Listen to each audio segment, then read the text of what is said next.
We are honored to have the Musial family with us to present the Lifetime Achievement Award.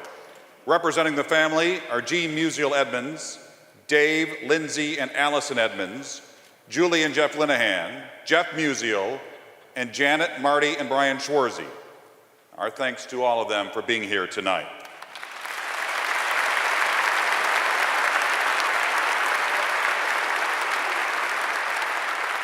The special award Jackie is receiving is the work of renowned St. Louis artist Harry Weber. His sculpture, Remembering Stan the Man, is presented annually to our Lifetime Achievement Award winner thanks to the generosity of St. Louis-based Edward Jones. She's as gracious, kind, and as unassuming as they come. Whether you're talking about Jackie the athlete or Jackie the person, she was and is the greatest. The recipient of the 2017 Stan Musial Lifetime Achievement Award for Sportsmanship, Jackie Joyner-Kersee.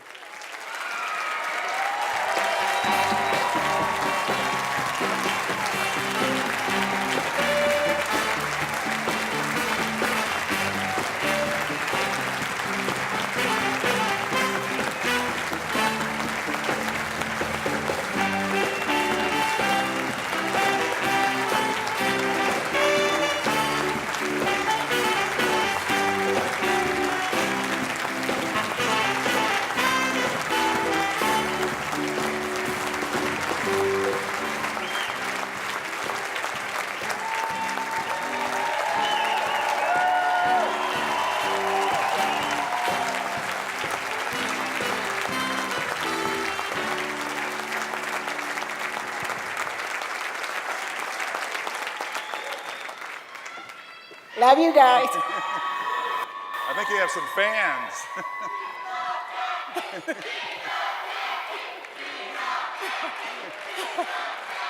I love you guys. Thank you. So,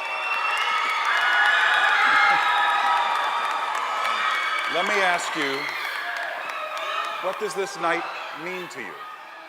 You know, this is a very special night.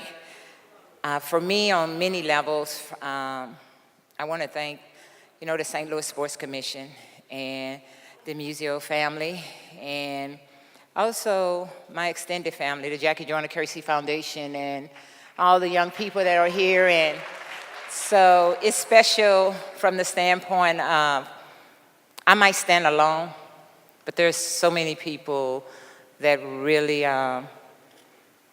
put the master plan together and asked me to execute on the field as well as off the field. And I know that you knew Stan Musial and you met a few times. Talk about that a little bit. Yeah, growing up as a Cardinal fan and being able to go over to the stadium and being at many events, but what stood out to me was the man himself, what he exemplified and how he would embrace all, and to me that just something I will always remember. Every time I've interviewed you, someone will say to me, a photographer or a producer or someone, how can she be so nice? Because you've always been such a class act. Just take me back to your upbringing and where that comes from. I think it started in our home, and all I ever wanted, it really was to make my parents proud. And they struggled, but we had a sense of belonging from the standpoint of me being able to work with a coach, Nino Fenoy, and from the time I was 9 years of age, and still he instilled in me as well as the other young girls to always be willing to give back. And I truly, truly believe this, that God would give it and God would take it away.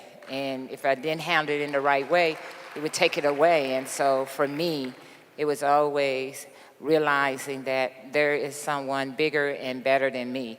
I answer to a higher being, and I can't ever forget that.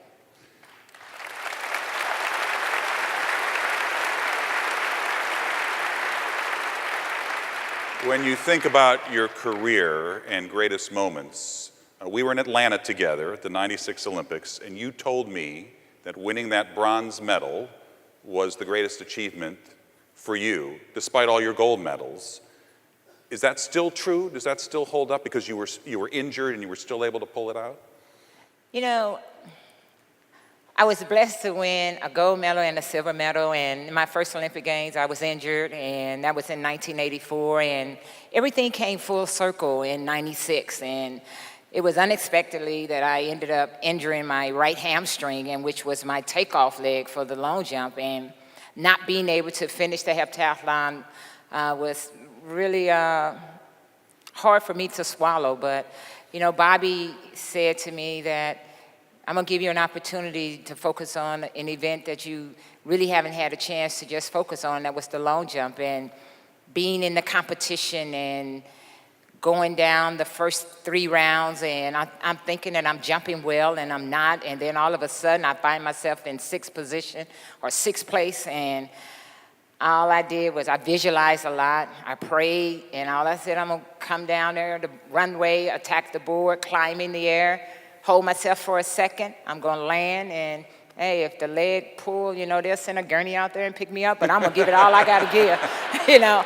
And I believe because my attitude was I was going for the win, and I came away with the bronze medal, and that's why it means so much to me, because I always tell young people that you can turn a doubter into a believer, but you have to believe it first. And for me, I had to believe it because I had all the support to help me to reach the ultimate goal for me, and that was coming away with a bronze medal.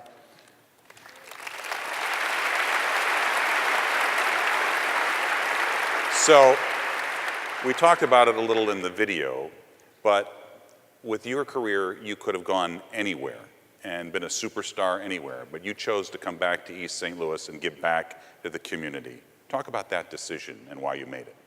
You know, growing up in East St. Louis, and a lot of times all you would hear was nothing good come from our community, or people would leave and they would never claim the city. And Coach Fennoy taught all of us about giving of our time, and we didn't have a lot of financial resources, but if you could just come back and share a little bit about what you learned, or how you can help someone along the way. And I always knew that I wanted to build a community center, because growing up in a community center changed my life. I was able to work with a librarian in a library, or my extended family, I would call the seniors, you know, we would do arts and crafts together. But they also taught me a lot about being respectful, you know, and never forgetting your manners. And it's okay to say yes, sir, or no, ma'am, you know, without someone looking at you and saying, oh, I'm not that old. But anyway, it's about being respectful.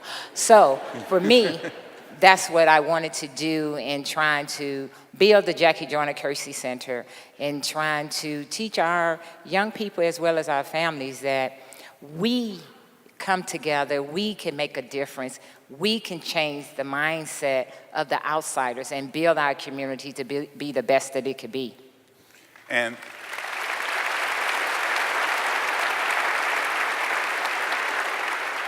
when a kid comes into the center and meets you for the first time, do you have a message for that kid? What do you want to get through in their heads? You know, believe it or not, when they come through the doors, first they can't believe it's me. You know, if I'm in their social studies book, I'm alive. You know? You know?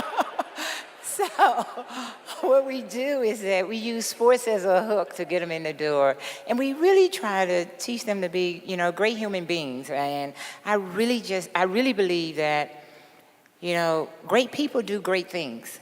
And through our leadership, character building, you know, curriculum, winning in life, that's what it's about, is really trying to make sure that the mind, body, and spirit is embodied with what we're trying to do at the Jackie Joyner-Kersee Center. And so do you think that the message that you've heard tonight works with what you're talking about with these kids?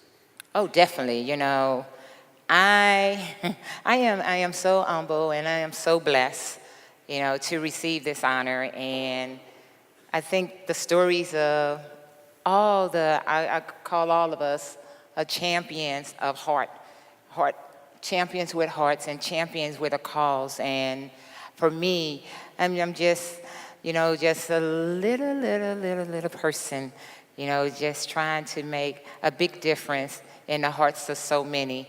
And I can't do that alone. And as I said, I stand up here, but I am so grateful for the many people that allow me to stand up here and take all the credit. But there's a lot of people that really make a big difference in my life. Well, we are honored that you were here tonight. Congratulations on winning the Lifetime Achievement Award from the Musial Awards. Thank you. Jackie Joyner-Kersee. Thank you. Congratulations. Stay here. All right, so I keep this over? Yeah, you can put this down.